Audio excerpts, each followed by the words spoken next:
Hello friends, welcome to சன்வின் kitchen. இன்றைக்கி நம்ம கிச்சனில் மாங்காய் சாதமும் உருளைக்கிழங்கு பொரியலும் எப்படி செய்யலான்னு வாங்க பார்க்கலாம். இதுக்கு நான் ஒரு மாங்காய் எடுத்திருக்கேன். இதை நல்லா தோலெல்லாம் சீவிட்டு இந்த மாதிரி துருவி எடுத்து வச்சுக்கோங்க. இது அப்படியே ஒரு ஓரமாக இருக்கட்டும். ஒரு கடாயை சூடு பண்ணி 3 டீஸ்பூன் அளவுக்கு வேர்க்கடலை சேர்த்து இதை நல்லா வறுத்துக்கோங்க. வறுத்து நல்லா ஆறுனதுக்கப்புறம் இதோட தோலெல்லாம் எடுத்துகிட்டு தனியாக வச்சுருங்க.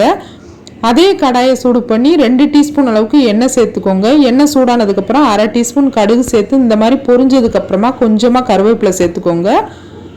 இப்போ இதில் காரத்துக்கு காஞ்ச மிளகாய் ஒரு 3 மிளகாய் சேர்த்துக்கோங்க.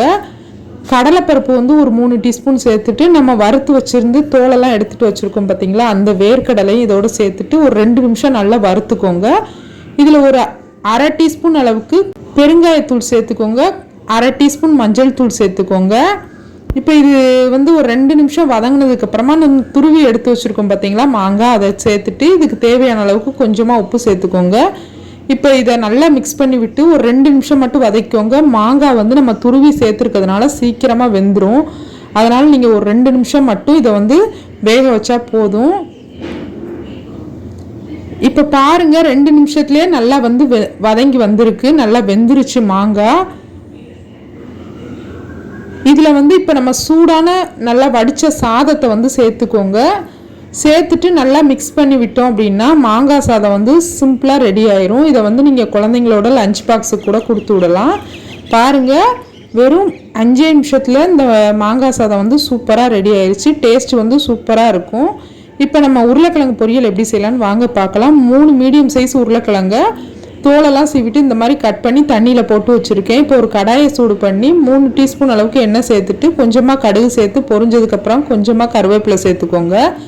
இப்போ நம்ம கட் பண்ணி வச்சுருக்க உருளைக்கிழங்கை தண்ணியை வடிச்சிட்டு இதில் சேர்த்துக்கோங்க. சேர்த்துட்டு இதுக்கு தேவையான அளவுக்கு உப்பு சேர்த்துக்கோங்க. இப்போ நல்லா மிக்ஸ் பண்ணி விட்டுக்கோங்க. நம்ம தண்ணி எதுவுமே எக்ஸ்ட்ரா சேர்க்க வேண்டாம். நம்ம உருளைக்கிழங்க கழுவிட்டு அந்த தண்ணியை வடித்து சேர்த்ததுலே கரெக்டாக இருக்கும். இந்த எண்ணெயிலே நல்லா வெந்துடும் உருளைக்கிழங்கு. இப்போ நல்லா மிக்ஸ் பண்ணி விட்டுட்டு மூடி போட்டு ஒரு 5 நிமிஷம் வேக வச்சோம்னா சூப்பராக உருளைக்கிழங்கு வெந்துடும். நீங்கள் தண்ணி தேவைப்பட்டால் லைட்டாக மட்டும் தெளிச்சிக்கோங்க. எனக்கு கரெக்டாக இருந்துச்சு. நல்லா பாருங்கள், இப்போ உருளைக்கிழங்கு வெந்து வந்துருச்சு.